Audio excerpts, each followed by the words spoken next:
Salam sadulur Bapak Ibu sekalian, yang terhormat para dewan juri dan rekan-rekan para peserta lomba yang saya hormati.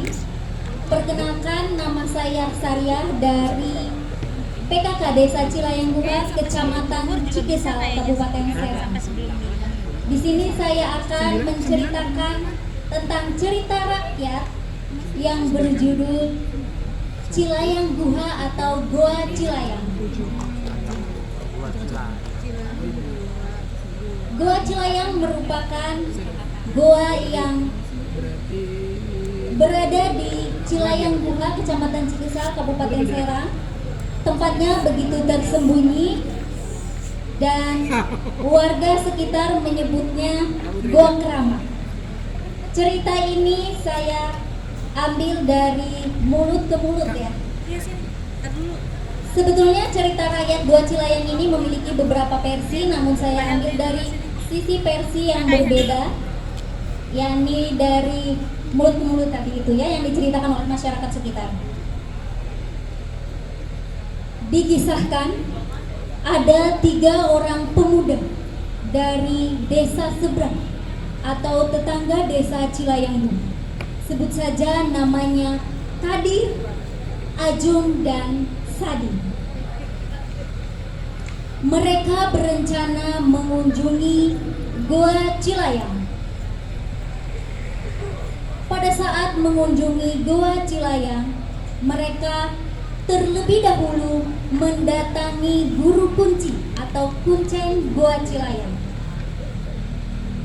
Sesampai di tempat guru kunci atau kuncen Cilayang-Guha, tok tok tok, assalamualaikum. Assalamualaikum Mbah. Para pemuda mengucapkan salam kepada Abah. Waalaikumsalam. Ada tamu Pak. Jawab salam sang Abah. Sebut saja Abah Saka, seorang guru kunci atau kuncen Cilayang-Guha. Pada hari itu, kebetulan 3 orang pemuda ini merupakan pengunjung pertama, karena setiap harinya banyak yang mengunjungi Goa Cilayang yang bermaksud untuk berziarah ke sana. Pada saat di rumah Abah Sakar, ketiga pemuda ini menceritakan maksud, tujuan, dan keinginannya masing-masing. Setelah lama berbincang, akhirnya disepakati untuk pergi berangkat menuju Goa Cilayang. Mereka mengunjungi Goa Cilayang. Hari begitu terang. Berjalan kaki menelusuri perkebunan warga. Burung berkicauan mengiringi perjalanan langkah mereka. Tidak hanya melewati perkebunan warga, jalanan setapak di pematang sawah, tak urung mereka semangat untuk melangkahi kaki menuju Goa Cilayang. Lain halnya dengan salah satu pemuda bernama Kadir. Ia menggerutu sepanjang jalan. Masa iya sih datang ke Goa Cilayang hanya untuk meminta kesuksesan, kemapanan, karir yang begitu cemerlang? Sebelumnya, memang ketiga para pemuda itu menginginkan berziarah ke Goa Cilayang untuk hal yang demikian. Aku tidak percaya, kata Kadir. Jangan berisik, kata Ajung. Kita ke Goa Cilayang ini tidak semerta-merta berharap dan bermaksud menyembah atau menginginkan kepada goa itu, tapi tetap berkeyakinan kepada Allah Subhanahu wa Ta'ala. Ini mah karomah, kata Ajung. Mencari karomah.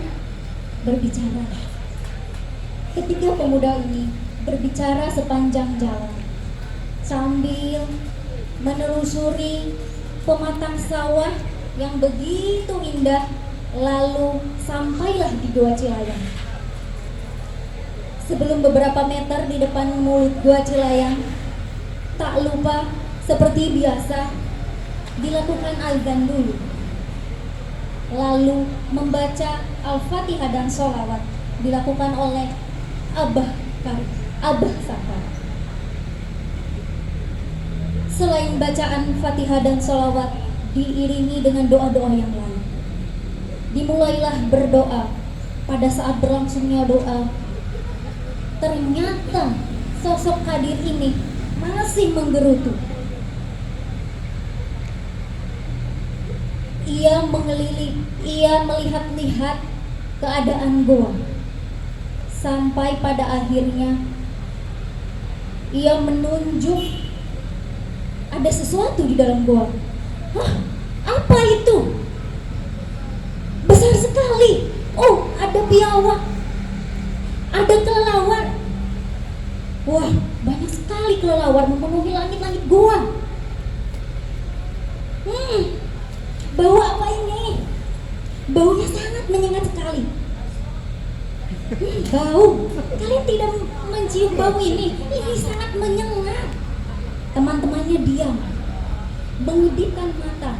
Aju mengedipkan mata sesekali kepada Kadir, mengisyaratkan Kadir agar diam, tidak banyak berbicara karena sedang melakukan berdoa. Akhirnya tiba-tiba di depan mulut goa ada genangan air yang seperti halnya kolam, terisi kolam. Lalu air yang ada di kolam itu tiba-tiba bergetar. Suasana semakin mencekam, langit mendung, angin sepoi-sepoi. Ini tidak akan terjadi apa-apa kan? Namun Abah Sakar terdiam akal kali ini, seolah-olah mengetahui apa yang terjadi. Apa yang terjadi? Ternyata Kadir telah mengucapkan kata-kata pantangan atau pamali yang dilarang oleh Abah Sakar. Akhirnya Abah Sakar menyudahi ritual pembacaan doa.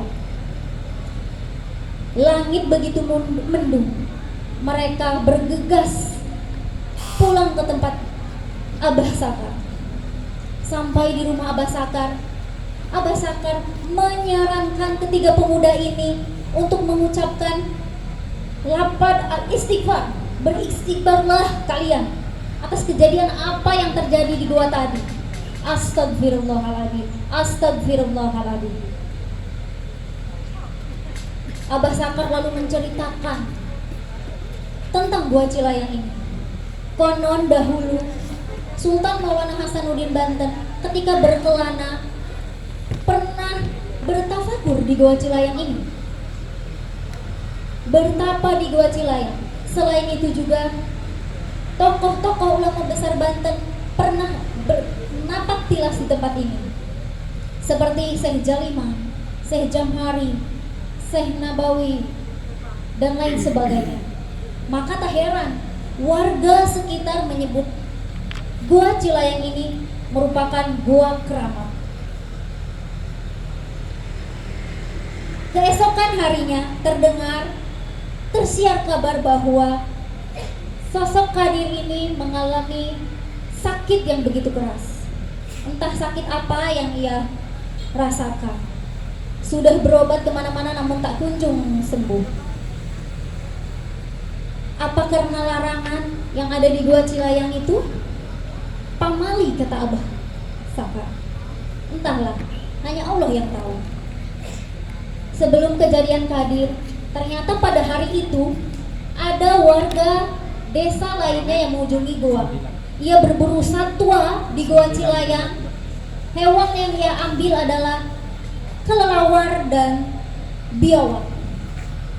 Ia berburu begitu banyak kelelawar dan biawak dimasukkan ke dalam karung, lalu di perjalanan